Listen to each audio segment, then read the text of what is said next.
Hello दोस्तों। चूंकि 66 BPSC में बम्पर वैकेंसी आई है, तो हम आपके साथ आज डिस्कस करेंगे बीपीएससी पीटी के स्ट्रेटजी।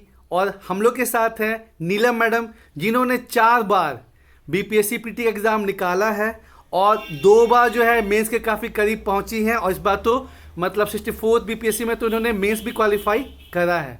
तो हम इनसे समझेंगे कि कैसे जो है क्या स्ट्रेटजी अपनाएं, कैसे पढ़ाई करें, किन किताबों से पढ़ाई करें कि जो बीपीएससी का पीटी है वो क्लियर हो जाए।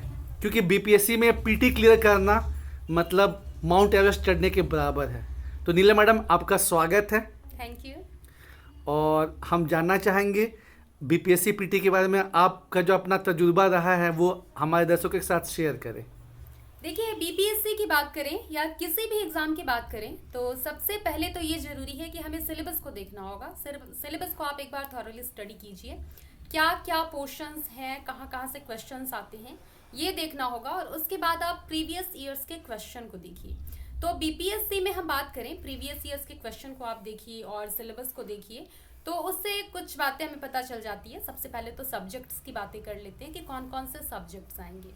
तो देखिए, सब्जेक्ट्स की बातें करेंगे तो history, polity, geography, economics, science, current affairs, Bihar, इन सारे टॉपिक से क्वेश्चन पूछे जाते हैं।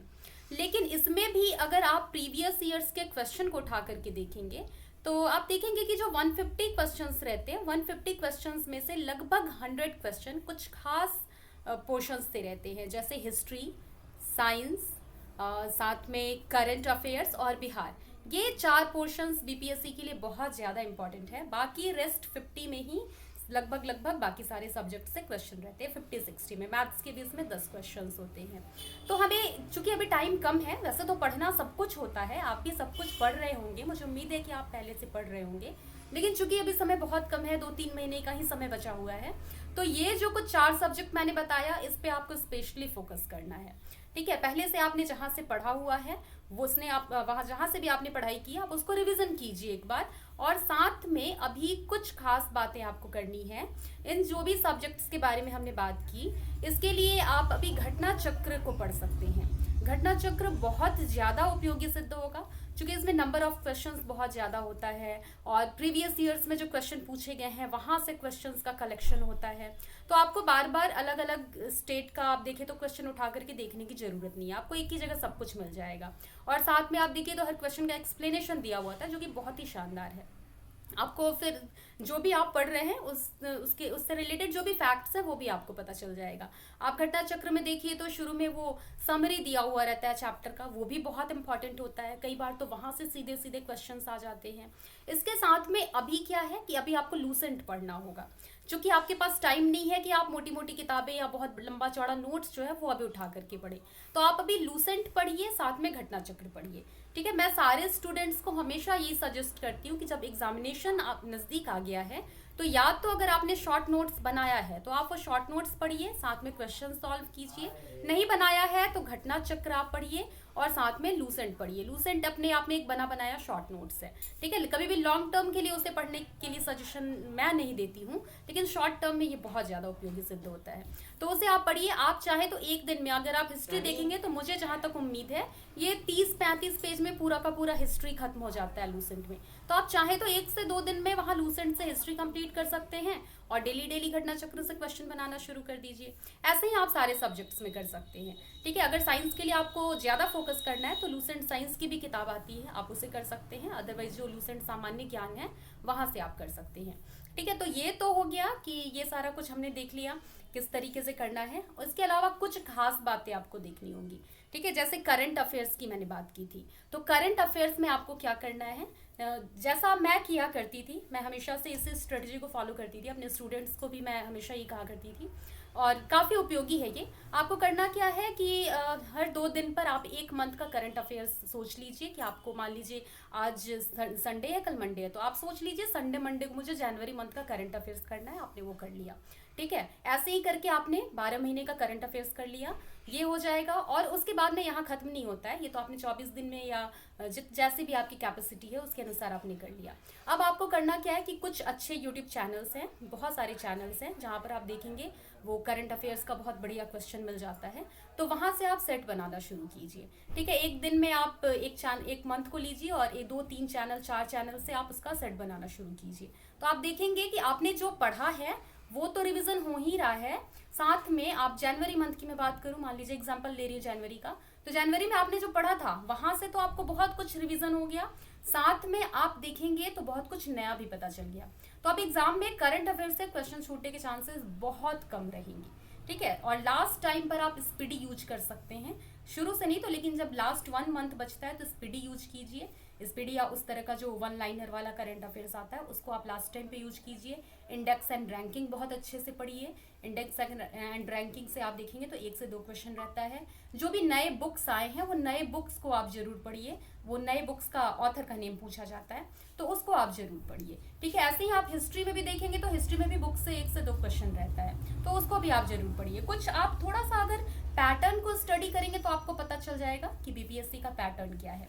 इसके अलावा आप देखेंगे ज्योग्राफी की, जैसे मैं बात करूं तो ज्योग्राफी में जनगणना से जरूर क्वेश्चन होता है।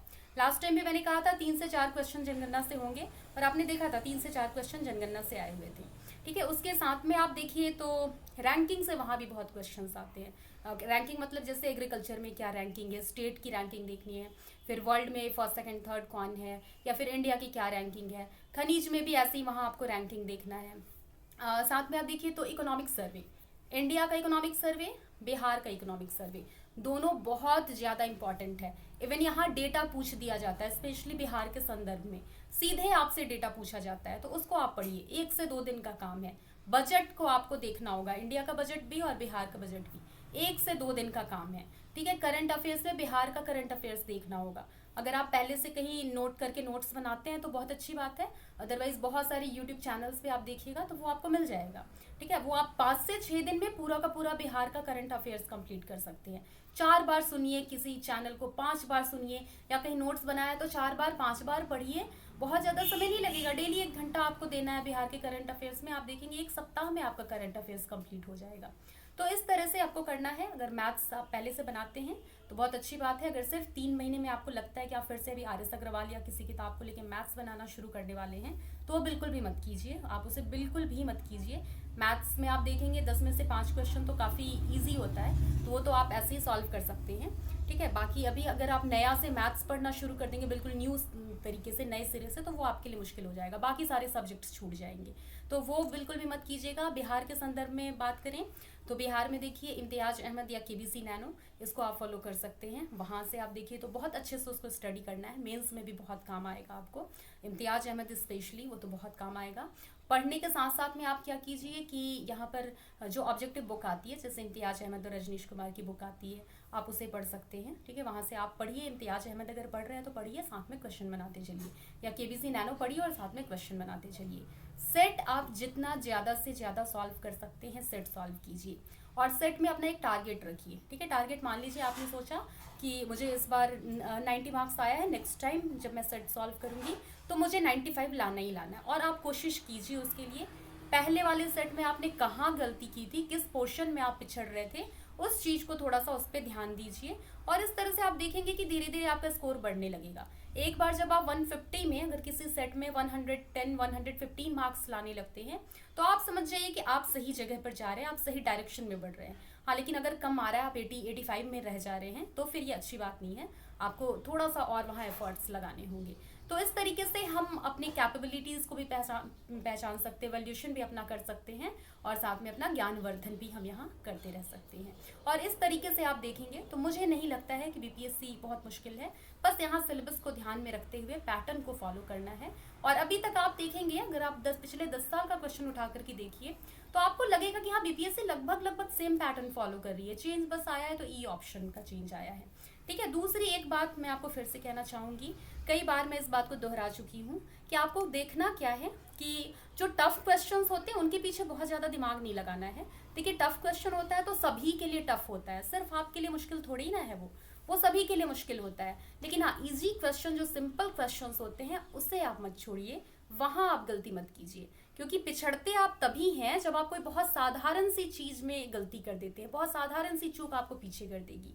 जो मुश्किल चीज है वो सभी के लिए मुश्किल है, ठीक है, तो वहां परेशान होने वाली बात नहीं है। तो आप ध्यान रखिए कि जो साधारण सी चीजें हैं उसे आप बहुत अच्छे से पढ़ करके जाएं, ताकि वहां कुछ भी छूटने के चांसेस ना हो। तो मैम आपका यही कहना है कि जो 4 चीज़ हैं, यानी कि आपका करंट अफेयर्स, बिहार, हिस्ट्री और साइंस पे ज़्यादा फोकस किया जाए, और साथ ही साथ जैसे कि आपने बताया कि अगर हम करंट अफेयर्स हमको करना है तो हम जैसे 2 दिन में पहले उसको कंप्लीट करें, उसके बाद जो यूट्यूब में अलग अलग चैनल हैं उससे जो है हम उसको देखें और फिर उसको क्वेश्चन अटैम्प्ट करें, और उसके बाद जो है इस तरह से हम अपना करंट अफेयर्स कंप्लीट करें। और अगर मैथ्स नहीं हुआ है तो उसके लिए ज़्यादा परेशान होने की ज़रूरत नहीं है, क्योंकि मात्र 10 क्वेश्चन ही आएंगे, और मोटा मोटी जो बिहार का चल रहा पैटर्न वो सेम ही चल रहा है, तो उसको ध्यान में रखना है। बिल्कुल, बिहार में आप देखेंगे तो हिस्ट्री से, ज्योग्राफी से और करंट से, इन 3 पोर्शन से ही ज्यादा क्वेश्चन आते हैं। तो बिहार की हिस्ट्री पढ़िए, उस पर भी मॉडर्न हिस्ट्री पे ज्यादा ध्यान देना है। एंशिएंट जो है वो तो बिहार का एंशिएंट हिस्ट्री और इंडिया का एंशिएंट हिस्ट्री ऑलमोस्ट सेम ही है, ठीक है। उसके बाद आपको ज्योग्राफी थोड़ा सा देखना होगा, बिहार का ज्योग्राफी। कुछ रिपोर्ट्स अगर आया हुआ है तो वो देख लीजिए, जैसे वन संबंधी जो रिपोर्ट आया हुआ वो देख लीजिए, या कोई भी ऐसा न्यू रिपोर्ट आया हुआ है तो रिपोर्ट्स पे जरूर ध्यान दीजिए, उससे क्वेश्चंस पूछा जाता है। रिपोर्ट में जैसे भारत का क्या स्थान है, हाँ, ना रिपोर्ट में भारत का क्या स्थान है, या बिहार के संदर्भ में है तो बिहार का क्या स्थान है। वन रिपोर्ट है तो बिहार में वन का परसेंटेज कितना है, या इंडिया में वन का परसेंटेज कितना है, इंडिया में फर्स्ट नंबर पे कौन है, लास्ट नंबर पे कौन है, या ऐसा जो भी डेटा होगा उस डेटा को ध्यान में रखिए। और जैसे अभी करंट में जो है मैम पैटर्न हल्का फुल्का चेंज देखने को मिल रहा है, तो इसमें जैसे ये भी अच्छा रहा कि जैसे हम रैंक के साथ साथ भारत का स्कोर कितना रहा वहाँ पे। बिल्कुल, आजकल थोड़ा सा आप क्वेश्चन देखेंगे तो क्वेश्चन का थोड़ा सा पैटर्न चेंज हुआ है। चेंज ये हुआ है कि अब क्वेश्चन जो है डेप्थ में पूछा जा रहा है। पहले बिल्कुल सिंपल से आप जो वन लाइनर से पढ़ रहे थे सीधे वहां से क्वेश्चंस आता था, लेकिन अभी इसीलिए मैंने कहा कि यूट्यूब चैनल्स आप देखिए या फिर आप खुद से पढ़िए, तो उसको थोड़ा सा आप जैसे करंट के लिए आप दृष्टि या क्रॉनिकल को फॉलो कर सकते हैं। पीसीएस के लिए बहुत अच्छा है, बाकी एग्जाम्स के लिए ठीक है, आप दूसरी बुक्स पढ़ सकते हैं। घटना चक्र मिल जाता है तो घटना चक्र का जो आपका करंट अफेयर्स आता है वो भी बहुत बढ़िया बुक है। वार्षिकांक मिलता है तो वार्षिकांक पढ़िए, अगर पर मंथ आप ले सकते हैं। जनरली उसका आप देखेंगे वो मोबाइल पे आप उसको डाउनलोड करके पढ़ सकते हैं, क्योंकि बिहार में वो मिलता नहीं है जल्दी घटना चक्र, तो वहां से आप पढ़िए, बहुत डीप में बताया हुआ होता है। इंपॉर्टेंट चीजों को अंडरलाइन कीजिए, एग्जाम के टाइम पे रिवीजन कीजिए। जब आप क्वेश्चन सॉल्व करेंगे तो आप देखेंगे कि वही सारे क्वेश्चंस आपको मिल रहे हैं, और जो नहीं मिल रहा है, कुछ नई बातें मिल रही है तो आपके लिए और अच्छा है, उस नई चीजों को भी आप सीखिए। तो जैसा कि दोस्तों आपने सुना कि जब आप करंट अफेयर्स पढ़ते हैं तो उसको डीपली कवर कीजिए। फॉर एग्जांपल जैसे भारत जो है वो सुरक्षा परिषद में 8वीं बार सदस्य बना है, तो आप ये भी देखिए कि भारत के साथ बाकी कौन से 4 देश हैं जो कि सुरक्षा परिषद के सदस्य बने हैं। मतलब आपको जो है डेप्थ में करंट अफेयर्स पढ़ना है, क्योंकि अब स्टेट पीसीएस भी जो है वो यूपीएससी के तरह करंट अफेयर्स के जो क्वेश्चन है उसको डेप्थ में पूछ रही है। क्या मैम हमने सही समझा है? जी बिल्कुल। ठीक है मैम, बहुत बहुत धन्यवाद आपका हमारे स्टूडेंट्स को गाइड करने के लिए। Thank you and best of luck.